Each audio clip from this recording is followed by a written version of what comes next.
හොඳයි දරුවනේ මම මේ වීඩියෝව තුලින් උත්සාහ කරනු ලබන්නේ මෙවර 2025 උසස් පෙළ විභාගයට භෞතික විද්‍යා විෂය ධාරාවෙන් විභාගයට පේන සිටි දරුවන්ගේ පිළිතුරුපත් ඇගීමේ කටයුතු වලට සම්බන්ධ වී ලබාගත් නිරීක්ෂණ තුලින් මා දැකපු දෙයක් තියෙනවා ධාරා විද්‍යුතිය සම්බන්ධයෙන් ව්‍යුහගත රචනා ප්‍රශ්න පත්‍රයේ තුල පැමිණෙන හතරවෙනි ප්‍රශ්නය.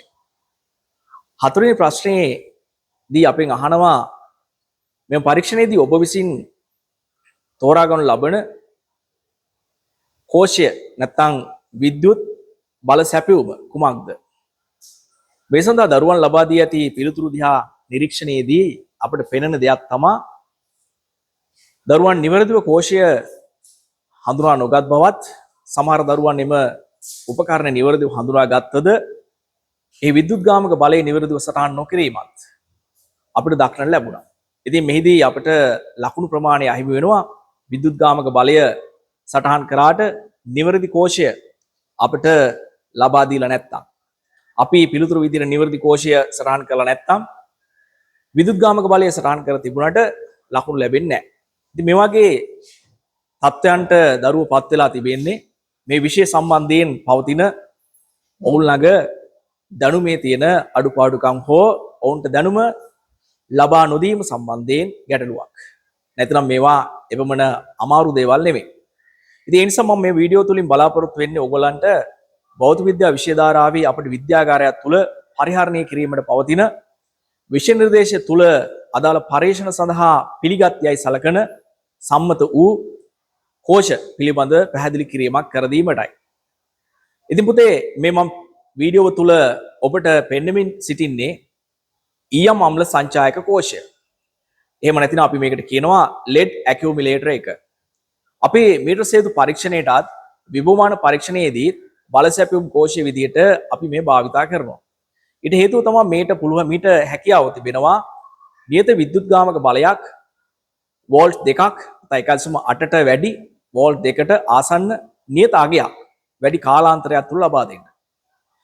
ඒ නිසා සම්මතයිසේ සැලකෙන මීටර සේතු විභවමාන පරීක්ෂණයේදී අපි භාවිතා කරන්නේ මෙම ඊයම් අම්ල සංචායක කෝෂයයි.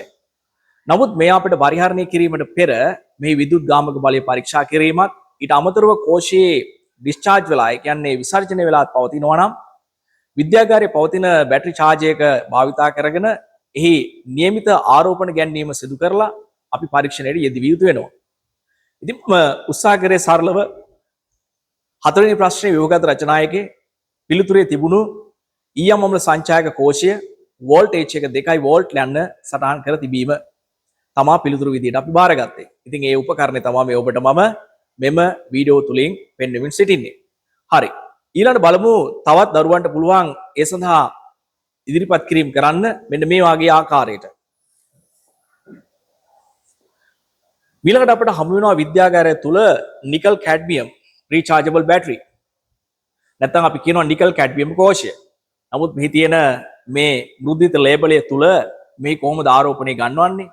මෙය ඩිස්ටිල් වෝටරත් එක්ක අපි සෝඩියම් හයිඩ්‍රොක්සයිඩ් ග්‍රෑම් 200ක් මික්ස් කරලා මේකට පිරවීම කරලා මේ සෙල් වලට පුරවලා අපි charge කරලා ගන්න ඕන.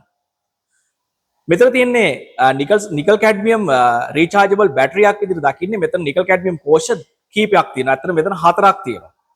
මේ හතරක් ශ්‍රේණිගතව සම්බන්ධ කරලා තියෙන්නේ. සාමාන්‍යයෙන් අපිට නිකල් කැඩ්මියම් කෝෂයක් ගත්තාම 1.2 වෝල්ටේජ් එකක් තමයි දෙන්නේ. එතන මෙතන 1.2 වෝල්ටේජ් දෙකක් ගත්තොත් අපිට සාමාන්‍යයෙන් 2.5ක වගේ වෝල්ටේජ් එකක් දෙනවා. ඉතින් එහෙමනම් ඔබ එම ප්‍රශ්නෙට පිළිතුරු ලිවීමේදී ලියන්න වෙනවා නිකල් කැඩ්මියම් කෝෂ දෙකක්. ඊට හේතුව එකක 1.2 වෝල්ටේජ් එකක් තමයි අපිට ඒකෙන් ලබා ගැනීමට හැකියාව තියෙන්නේ. නිකල් කැඩ්මියම් කෝෂයක් කියලා පිළිතුරට සටහන් කරාට එම පරීක්ෂණයට අවශ්‍ය කරන වෝල්ටීයතාව නැත්නම් වෝල්ට් 1.2 කියන එක ලබා දුන්නට අපට අවශ්‍ය කරන අවශ්‍ය වෝල්ට් දෙකක අවම වෝල්ටීයතාවක්. ඉතින් ඒ නිසා ඒ අවශ්‍යතාව සන්තුෂ්ත කරන්නේ නැති නිසා අපි උසස් පෙළ විභාගයේදී මේ පිළිතුරු පත්‍රයේදී ඔබේ එම පිළිතුරු බාරගන්නේ නැහැ. ඒතර එහෙනම් අපි සඳහන් කරලා තිබිය යුතුයි එහිදී නිකල් කැඩ්මියම් කෝෂ දෙකක්.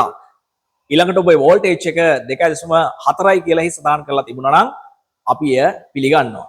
නැත්තම් 2.5 තියෙන්න පුළුවන්. ඒ ගැටලුවක් නැහැ. හොඳයි.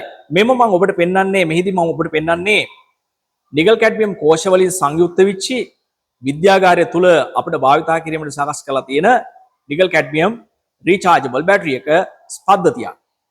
මේ විද්‍යාගාර උපකරණ සමහරට ඔබ දැකලා නැහැ. ඒ නිසා මම සමහර ළමයි උපකරණයවත් නොදැන පරීක්ෂණයට පිළිතුරු ලියලා තියෙන්නේ. ඒ නිසා ඒ පිළිබඳව පැහැදිලි කිරීම තමයි මම මේ වීඩියෝ තුලින් උත්සාහ කරමින් සිටින්නේ. right. ඊළඟට අපි භාවිතා කරන කෝෂයක් විදිහට විද්‍යාගාර තුල තියෙනවා ලෙක්ච් ලාන්ච් කෝෂය. ලෙක්ච් ලාන්ච් සෙල් කියලා කියනවා. ලෙක්ච් ලාන්ච් සෙල්.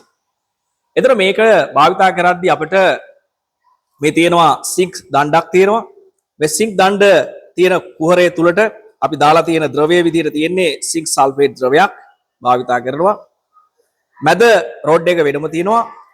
අපි මෙච්චර මේ කෝෂය සකස් කිරීමේදී කරන්නේ ඒ කුහරයට සිංක් රොඩ් එක තියෙන ප්‍රදේශයට අපි සිංක් සල්ෆේට් ද්‍රාවණය ඇතුළත් කරලා මේ විදිහට අග්‍ර දෙකින් වෝල්ටේජ් එක ලබා ගන්නවා.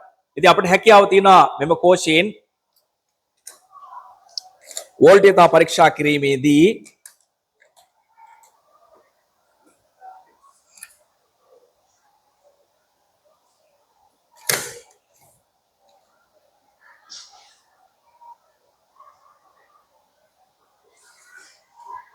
වෝල්ට් මීටරෙන් අපිට පෙන්නනවා දල වශයෙන් වෝල්ට් එකක අගයක් මේ ආකාරයට. එහෙනම් ඔබේ පරීක්ෂණයේ පිළිතුරු අහින විට ඒ ප්‍රශ්නෙට පිළිතුරු ඔබ ලිව්වනම් ලෙක් ලාන්ච් කෝෂයක් කියලා. ඒ පිළිතුරු අපි බාර ගන්න නැහැ. ඊට හේතුව තමයි ඒ ලබා දෙන වෝල්ටේජ් එක 1 ගණනක් ආසන වශයෙන් වෝල්ට් එකක් මෙතනදී අපිට පෙන්වන්න කරනවා. ඉතින් මම මේ කරලා පෙන්නන්නේ ඒකයි. මෙන්න මේ තිය පවතින තත්ත්වයක්. නිසා ලෙක් ලාන්ච් සෙල් එකේ ක්‍රියාවලිය සහ ඒ අඩංගු දෑ පිළිබඳව ඔබට මම මේ වීඩියෝ තුලින් පැහැදිලි කිරීම කරමින් සිටින්නේ. right. සිංක් රොඩ් එක තියෙන්නේ සිංක් සල්ෆේට් ද්‍රාවණයක් ඇතුලේ දාලා මෙම ටියුබ් එක මෙම රොඩ් එක අපි ඒ තුලට ගිල්ලනු ලබනවා. සිංක් රොඩ් එක මේ පස්සකින් තියෙනවා. අග්‍ර දෙකින් අපි වෝල්ටේජතාව නිරීක්ෂණය කරන්න පුළුවන් ලැබෙන්නේ කීයද කියන එක. වෝල්ට් එකට යන්න. හොඳයි. ඊළඟට මම උත්සාහ කරනවා ඕගොල්ලොත් එක්ක පැහැදිලි කරලා දෙන්න විද්‍යාගාර තුල තවත් අපි භාවිතා කරන එක් කෝෂයක් තියෙනවා. ඒක තමයි ඩැනියල් සෙල් එක නැත්නම් ඩැනියල් කෝෂය. right. මේ තියෙන්නේ ඒක. ඩැනියල් කෝෂය ගත්තාම ඩැනියල් කෝෂයේ මේ ඇතුලේ කුහරයට අපි දාලා තියෙන්නේ කෝපර් සල්ෆේට් ද්‍රාවණයක්. ඇතුලේ කුහරයේ තියෙන්නේ කොපර් සල්ෆේට් ද්‍රාවණයක්. ඔබට පෙනෙනවා ඇති මම මේ පෙන්වන්න උත්සාහ කරන්නේ කොපර් සල්ෆේට් ද්‍රාවණයක්. ඊළඟට මේ කෝ එක ඒ තුලට ඇතුළත් කරනවා. කෝ එක ඇතුලේ තියෙනවා සිංක් සල්ෆේට් ද්‍රාවණයක්. සිංක් රොඩ් එක දාලා දැන් අපි ඒකෙන් නිකුත් වන ඇති කරගන්නා වෝල්ටේජතාව පරීක්ෂා කරලා බැලීමේදී මේ ආකාරයට බලමු.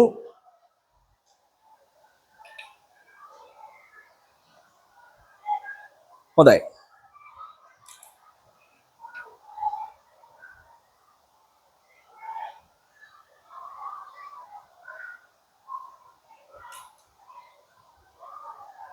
වෝල්ට් එකකට ආසන්න අගයක් අපිට ලැබෙනවා. එහෙනම් ධාර විද්‍යුතයේ මීටර සේතු ව්‍යවහාර පරීක්ෂණයේදී ඔබ සටහන් කරා නම් අපි විද්‍යුත්ගාමක බලය සහ කෝෂය සටහන් කරන තැන පරීක්ෂණයේදී ඩැනියල් සෙල් එක මේ පිළිතුරු නිවැරදි පිළිතුරු විදිහට බාර ගන්න හැකියාවක් ලැබෙන්නේ නැහැ. ඉන් ලබා දෙන වෝල්ටේජතාව වෝල්ට් 1 අපි ආසන්නයේ පවතින අගයක් වෙනවා. මෙහිදී මට පෙන්눔 කරන්නේ නම් වෝල්ටීයතාව වෝල්ට් 1ක් ලෙසයි.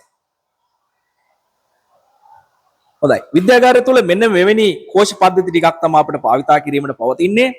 ඊට අමතරව විද්‍යාගාර තුල අපිට 1.5 සාමාන්‍ය වීලි කෝෂය, ඊට අමතරව 9 වෝල්ට් බැටරිය වීලි කෝෂයක් මෙය අපේ පරීක්ෂණ කටයුතු පරීක්ෂණ කිරීමේදී භාවිතා කිරීම සිදු කරන්නේ නැති විදියටයි දැනට විෂය නිර්දේශ තුල පවතින්නේ. ඒ නිසා ඔබ මෙම 9 වෝල්ට් 9 වෝල්ට් වීලි කෝෂයක් නැත්නම් කෝෂයක් 1.5 වෝල්ට්ස් වීලි කෝෂයක් පිළිතුරු විදිහට සටහන් කිරීම නිවැරදි පිළිතුරු විදිහට බාරගන්නේ නැහැ. පවතින නිර්දේශය තුල. හොඳයි. එහෙනම් මේ සම්බන්ධයෙන් මගේ පැහැදිලි කිරීම මම අවසන් කරනවා. ඔබ ඉදිරියේ නැවතත් මා ප්‍රදර්ශනය කළ කෝෂ පද්ධතිය මේ ආකාරයට පෙන්වමින් අවසාන වතාවට ඊයම් අම්ල සංචායක කෝෂය, නිකල් කැඩ්මියම් රීචාර්ජබල් කෝෂ පද්ධතිය, ඩැනියල් සෙල් එක, ලෙක්ලාන්ජ් සෙල් විදියට අපි විද්‍යාගාරය තුල පවතින කෝෂ පද්ධති තුන මේ ආකාරයට හඳුනා ගනිමු. නැවත වතාවක් අපි තවත් වීඩියෝවකින් සම්බන්ධ වෙමු. මෙවැනි වීඩියෝ ඔබට දැක බලා ගැනීමට මාගේ YouTube channel එක ෆිසික්ස් අන්තය ජනක රණසිංහ subscribe කරන්න.